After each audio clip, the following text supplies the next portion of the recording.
Kotlebov poslanec Mizik sa dostal do spárov polície. Tá si pre neho prišla priamo počas rokovania parlamentného výboru, ktorého je členom. Výsledok? Poslanec parlamentu za LSNS Mizik je obvinený z prečinou výroby extrémistických materiálov a hanobenia národa, rasy a presvedčenia. Mizik si to vyslúžil za svoje extrémistické a xenofóbne výroky. Aká bola policajný záťah? Bol skutočne adekvátny? Kto je to vlastne poslanec Mizik? A ako sa vôbec extrémisti správajú a vyjadrujú, keď práve nesedia napríklad v parlamente? Dokážu sa dištancovať od vražedných udalostí 40. rokov minulého storočia? Ako sa k tomu máme postaviť my všetci ostatní? O tom všetkom sa budeme baviť dnes tu v štúdiu s reportérom časopisu Týždeň, takisto aj denníka N, ale hlavne v tomto prípade organizátorom diskusného projektu Spiace Slovensko, Andrejom Bánom. Andrej, dobrý deň, vítajú nás. Áno, dobrý deň. A je to Zabudnuté Slovensko. Zabudnuté Slovensko, tak. Ešte som to aj takto pokazil. Čiže Zabudnuté Slovensko je projekt, s ktorým si vyrazil po mestách slovenských, kde si pozývaš zaujímavých hostí a snažíš sa diskutovať. Ak som to správne pochopil, najmä v tých končinách, kde... Je to veľmi jednoduchá myšlienka. V lani po marcových voľbách ma oslovil občiansky aktivista a projektant Michal Karako ako čitateľ niektorých mojich článkov s tým, že by sme mali niečo spraviť a to najjednoduchšie a najprirodzenejšie, k čomu sme spoločne aj s ďalšími kolegami dospeli, sú diskusie. A teraz je otázka, kde? Tak pochopiteľne v regiónoch, kde mala LSNS alebo strana Kotleba LSNS najvyššiu podporu. A to sú väčšinou, ale nie len okresy v rámci stredného Slovenska, lebo čo je zaujímavé, tak táto strana dosiahla nad 5% prakticky na celom území Slovenska. Samozrejme v okresoch, ako je Krupina, alebo Kežmarok, alebo Dolný Kubín mali nad 10%, ale nad 5% mali prakticky všade. K týmto veciam by som sa aj hneď dostal, lebo Andrej, ty si nie známy len ako vojnový fotoreportér, ktorý navštevuje všetky vojnou spustošené krajiny po svete, ale nie len vojnami, ale aj prírodnými katastrofami. Spolu sme urobili niekoľko reportáží, napríklad z Haiti, z Afganistanu, z Iraku a tak ďalej, ale dlhodobo sleduješ aj situáciu na Slovensku prakticky od 90. rokov. Niekoľko kníh fotografických tvojich z toho vyšlo. Ale začnime teda tým, čo sa udialo včera, a to bol ten policajný zásah, kde si páni policajti prišli pre pána poslanca Mizika priamo na rokovanie parlamentného výboru. Dosť nevídaná vec. Ako to komentuješ? Tak nemožno si na tom nevšimnúť istý taký, povedal by som, ornamentový rozmer, alebo proste až taký teatrálny rozmer, pričom nechcem to hodnotiť, lebo je to veľmi skoro. Nevieme, nikto v tejto chvíli nevieme, či je to jednotlivý akt zo strany vyšetrovacích a policajných orgánov, alebo či na to budú nadväzovať iné veci, pretože mňa osobne veľmi zarazilo, že v minulosti vyšetrovateľ, tak povediac, zmietol zo stola obvinenie, alebo teda nevyšetroval poslanca Mazureka, Milana Mazureka, ktorý mal z môjho pohľadu oveľa horšie. Tomu by som sa hneď dostal. Oveľa nebezpečnejšie výroky ako pán Mizik. Ale teda to tvoje základné hodnotenie je také, že aj si treba počkať a je to trošku teatrálne. Ja som zatiaľ v tomto zdržanlivý, lebo samozrejme som aj čítal, že dnes by mal mať pán minister vnútra Kaliňák tlačovku priamo v Banskej Bystrici. Čakáme na to, áno. A je to nepochybné, že to má aj tento rozmer, keďže tam aj boli prítomní novinári, ktorí samozrejme vedeli, dostali vopred informáciu, že pán poslanec Mizik, s ktorým mimochodom som 4 dní predtým bol, zhodou okolností sme sedeli vedľa seba, ale nie ako spoločne, ale boli sme na zasadnutí župy v malej dedinke České Brezovo v okrese Poltár, kde bolo zasadnutie Banskobystrickej župy, tak pán poslanec vo svojich typických čiernych nohaviciach a zelenej bunde sedel a pripadal mi taký opustený, taký nejaký smutný. No, ja sa to pýtam aj preto v súvislosti s tým parlamentom, lebo ako náhle sa niečo dostane vôbec na pôdu parlamentu, je to vec politická a veľmi vážne politická. Okamžite sa ozval zvyšok opozície, SAS, Oľano Nova. Oni považujú ten zásah za neprimeraný. Súlik dokonca hovorí, že to bude len zvyšovať podporu. Ja by som to tak nevidel. Mne sa nepáčia ani tieto vyjadrenia opozície, pretože skutočne treba byť úplne jasný v tom, že akékoľvek prejavy extrémizmu, fašizmu, neonacizmu odsudzujeme.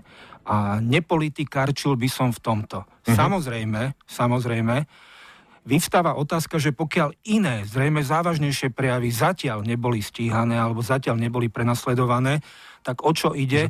Medzičasom bola sprísnená protiextrémistická legislatíva, ktorá, ako dobre vieme, už teraz by mala postihovať nielen priame symboly, alebo priamu symboliku, priame správanie, ale aj blízke alebo príbuzné. To je presne to, čím sa vyznačuje strana Kotleba LSNS, ktorá hovorí, že my nie sme fašisti, pretože ten náš dvojramenný kríž ani náhodou nesúvisí s krížom, ktorý kedysi nosila Hlinková garda, čo samozrejme nie je pravda. Ľudia, ktorí sa zaoberajú týmito symbolmi heraldikou, tak veľmi jasne to vysvetľujú, že je to veľmi blízke. Takisto tie ich takmer čierne uniformy mi vykrikovala jeden okresný predseda na nedávnej diskusii v Žiari nad Hronom, pán Kysel, že to vôbec nie sú gardistické uniformy, že oni majú čierne a my máme iné, no tak je to veľmi blízke. Takže dnešná legislatíva už hovorí, že aj tieto blízke, príbuzné, podobné javy, symboly, prejavy sú stíhateľné. Avšak obrovská téma je miera hranice slobody prejavu. To je veľká téma. Hneď sa aj k tomu dostaneme, ale aj si mi trošku nahral, lebo mohlo by napríklad pomôcť to, čo ministerka Žitňanská už dávnejšie zriadila vlastne akoby nových tých špecialistov, tých, čo môžu urobiť ten posudok, ja teraz neviem presne, ako sa to volá, ale aby už skutočne nebolo to, že nejaký vyšetrovateľ, mne sa to nezdá ako, že nejaký hakový kríž alebo niečo. Z môjho pohľadu by určite mohlo, ja som sa na tú tému rozprával s odborníkmi, historikmi, s ľuďmi, ktorí sa zaoberajú týmito vecami. Už samotná registrácia tejto strany pochopiteľne je veľmi sporná. Tu sa treba vrátiť na začiatok, kedy v minulosti strana alebo hnutie Slovenská pospolitosť sa uchádzalo o to, že bude zaregistrovanou stranou a súdy alebo justičné orgány ju nezaregistrovali, respektíve odmietli ich vlastne registráciu a tí istí ľudia potom aj s novými, čiastočne zmenenými vecami, že už vypustili, povedzme, stavovský program, štát, ale stále sa nedištancovali od svojich prejavov, založili novú stranu. Nie, že založili, oni sa k nej dostali, lebo to už bola existujúca strana, to LSNS, alebo teda strana, ktorá bola predtým založená, oni ju vlastne kúpili, ovládli a tak ďalej.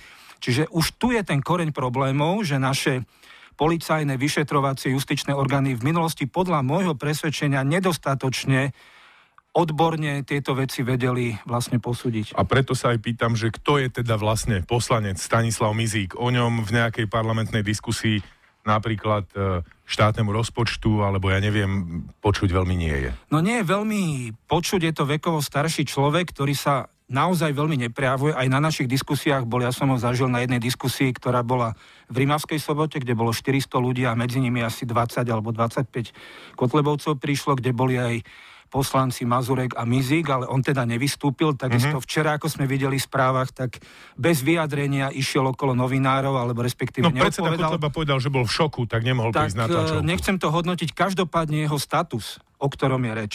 A to bol status, kde sa doslova vysmieval, alebo respektíve spochybňoval to, že pán prezident Kiska udelil štátne vyznamenania začiatkom roku ľuďom, ktorí majú židovský pôvod.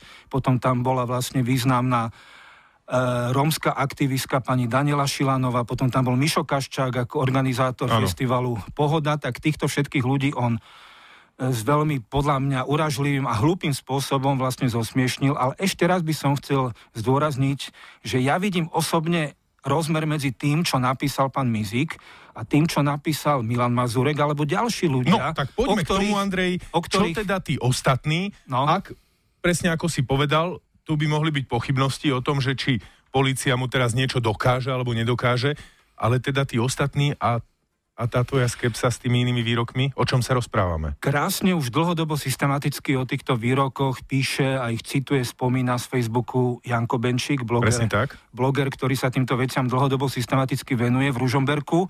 A tam sú jasné veci také, ktoré sú oveľa horšie, závažnejšie z môjho pohľadu, ako je tento výrok, ktorý je hlúpy a ktorý by podľa mňa mal byť morálne odsúdený, ale nie som si istý, ešte raz to poviem na tak záver, poďme k týmto ďalším, napríklad Mazurek. Ale Milan Mazurek mal výrok o tom, že holokaust sú lži, rozprávky, všetko, čo vieme o ňom, tak sú lži, rozprávky o mydlách a tak ďalej. No tak nedávno som mal diskusiu zabudnutého Slovenska v Kežmarku, kde došlo asi do 100 mladých mužov a žien v zelených tričkách, v zelených mikinách. Bol tam už aj spomínaný pán poslanec Mazurek, ktorý je odtiaľ, nedaleko zo Spišskej Belej. Čiže v jeho domovskom regióne priamo. Áno, a v jeho domovskom regióne bola to zatiaľ asi najburlivejšia diskusia, kde bol môjim hosťom aj pán profesor Pavel Traubner, ktorý ako malé dieťa prežil vojnový musel sa skrývať pred fašistami. Musel skrývať pred fašistami na Slovensku a ktorý z očí do očí Mazurekovi povedal, že pán poslanec, tak ja som to mydlo, ktoré prežilo holokaust. A toto je výrok Opäť, nie som samozrejme právnik, ale toto je z môjho pohľadu oveľa nebezpečnejší výrok, ale aj ďalšie jeho správania, však všeobecne už je známe, sa často opakuje to video, keď bol ten pochod, kde stretli nejakú moslimskú alebo neviem, arabskú rodinu, kde boli aj malé deti, tak na nich vykrikoval vulgárne a tak ďalej. Čiže to sú veci, kde by som očakával, že sa to bude vyšetrovať dôslednejšie, jasnejšie. Rozumiem. Čo samotný predseda Marian Kotleba? On a jeho ľudia častokrát hovoria, že neoznačujte nás za fašistov. My nie sme fašisti, nepodporujeme Tretiu ríšu, používajú ešte aj tieto výrazy. Ešte sú takí ako do detailov, že aby sme náhodou nehovorili, že fašisti sú v Nemecku, lebo oni hovoria, že v Taliansku. A proste tieto veci skrátka navonok, ako by sa od toho dištancovali, dávajú si pozor. Tak čo teda to ja hovorím často mladým ľuďom, lebo tie diskusie máme aj so študentmi. Často hovorím, že Marian Kotleba dnes, teda človek, ktorý chodí v tom svojom hnedom saku manchesterovom a v košeli a vo vyťahaných nohaviciach, tak je ako keby iný človek, oni si už nepamätajú tú éru spred možno 10 rokov, kedy ten istý človek naozaj chodil v tej gardistickej uniforme a nikdy sa od tej svojej minulosti nedištancoval. Čiže ja to beriem tak, že sa k nej stále hlási. Však to je všeobecne zdokumentované, že on chodil s tými krížmi dvojramenými alebo proste na krku mal ten gardistický kríž. No to oni hovoria v žiadnom prípade, žiadny gardistický kríž, že to je nejaký, opäť by som očakával vyjadrenie odborníkov, ktorí budú nápomocní ako policajní experti, aby sa k tomu vyjadrili. Ja toto najmä kritizujem, tú dlhoročnú váhavosť našich vyšetrovateľov, našich justičných orgánov. A čo sa týka ešte ďalších vecí, tak Marian Kotleba si samozrejme, keďže to nie je hlúpy človek, dáva teraz pozor posledné roky na to, čo on sám napíše, čo on sám vlastne povie.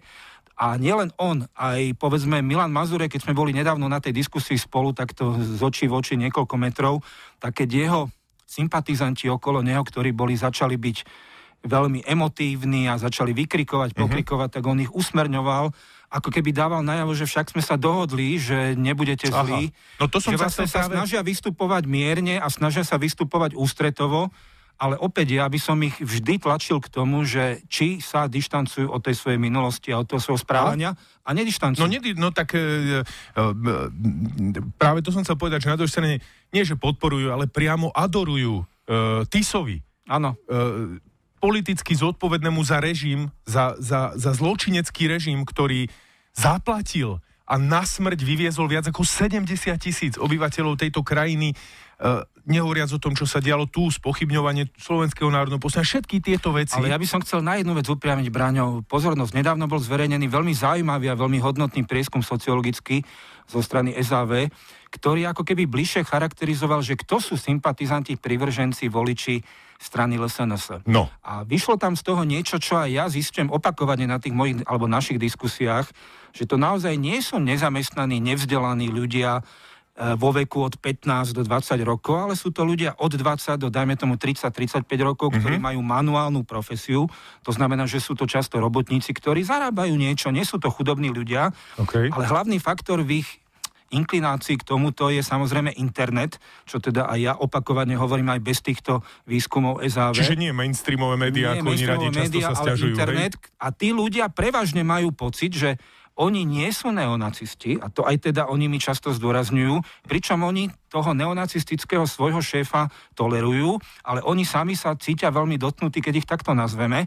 A čo je strašne dôležité, tie diskusie robím ja pretože to najhoršie, čo sa môže stať, je, že týchto ľudí, ale aj sympatizantov tejto strany budeme ignorovať, pretože ignorácia, a to hovoria psychológovia, to hovoria vlastne lekári, sociológovia, nekomunikácia s ľuďmi. Ja osobne by som s Marianom Kotlebom nekomunikoval, kým by sa nedištancoval, ale s jeho voličmi diskutujem, pretože to považujem za strašne dôležité, pretože to najhoršie, čo sa môže stať, je, že tí ľudia si budú pripadať odstrčení, ignorovaní, zabudnutí a to v nich len utvrdí tie ich názory. No dobré, myslíš si, že to má význam? Lebo napríklad, keď som aj videl pod Belianskými Tatrami v Kežmarku, krásna debata, no ale mal som pocit, že plná tá sála, ktorú si tam mal, mimochodom medzi hostiami bol aj pán profesor Traubner, to už si aj spomínal, prišiel tam s tou cedulkou, že židovský obchod, normálne čo mali ešte oni v tých 40 rokoch, v tom rozmlátenom výklade, ktorý im tam rozbili tí ľudia, že má to teda význam, keď plná tá sála, vlastne oni tam dovezú autobusom tých svojich ľudí v tých zelených tričkách. Vieš čo, je to tak, že my tých ľudí neselektujeme. Ja robím diskusiu pre verejnosť, teda? Pre všetkých a pochopiteľne nebudem na začiatku niekomu hovoriť, choďte preč, lebo máte zelené tričko. Naopak, všetkých privítam aj ich, ale na začiatok poviem, keď budete vulgárni, neslušní, tak sa diskusia končí. A to, čo je pre mňa najcennejšie, nie je len to, čo my z pódia, či už je to spomínaný profesor Traubner, alebo starosta Spišského Hrhova Vlado Ledecký, alebo historik Patrik Dubovský, alebo Katka Koščová, ktorá fantasticky na nich reagovala. Ale to, čo tí ľudia medzi sebou v tom hľadisku, a tam vystúpilo niekoľko ľudí, vrátane pani, ktorá pracuje na úrade práce v Kežmarku, vrátane dnes jedného sociálneho terénneho pracovníka, ktorý Milana Mazureka v minulosti dobre poznal, a jeho prejavy, ktoré vyzdvihovali Wehrmacht, alebo proste... Veď mu to tam povedal do očí vlastne. Tak pre mňa osobne ako moderátora tých diskusí sú najcennejšie tie interakcie medzi ľuďmi, ktorí sú v hľadisku. To znamená, že nielen, že my z pódia niečo povieme, a to povieme otvorene, ale tí ľudia, to prekonávanie strachu. Totiž, keď justícia, polícia zavrie teraz nejakých ľudí zo strany LSNS, tak to je menej úspešné, ako keď ľudia sami pochopia, prečo by tú stranu nemali voliť. A moja posledná otázka, Andrej, na teba veľmi stručne je práve táto. A môžu to tí ľudia pochopiť? Môžu to pochopiť ich voliči, o čom my tu teraz... Ja som o tom hlboko presvedčený. Nebodaj niektorých členovia? Ja som o tom hlboko presvedčený, že časť ich voličov toto môže pochopiť. Časť ich voličov môže pochopiť, pretože to sú veci, s ktorými sa oni doteraz nestretli, že by sa aj s nimi niekto takto otvorene rozprával. To je nielen to, že ja prídem niekde medzi ľudí, sú prekvapení aj z toho, hej? Oni sú prvýkrát v živote na diskusii, kde z očí v oči majú ľudí, ktorí majú úplne iný názor, lebo oni žili v tých sociálnych bublinách. Na internete komunikovali na Facebooku len so svojimi. Na stretnutiach nejakých zrazoch LSNS komunikovali len so svojimi. A my im dáme vlastne ako keby rešpekt tým ľuďom ako ľuďom. Že my za nimi prídeme a sa s nimi rozprávame. To je len, ale my sme len tá prvá línia. V tých druhých, tretích líniách musia nasledovať proste spoločenskí vedci a tak ďalej, ktorí budú na tento problém upozorňovať, ale my sme tá prvá línia. No, držím ti palce, Andrej, aby to dobre išlo, tie rozhovory. Ďakujem. Držme palce aj tejto krajine, aby sa s takýmito vecami dokázala vysporiadať. A veľmi pekne ďakujem, že si prišiel. Známy slovenský fotoreportér a reportér Andrej Ban. Príjemný deň ešte. Ja ďakujem za pozvanie, Brano. Dovidenia.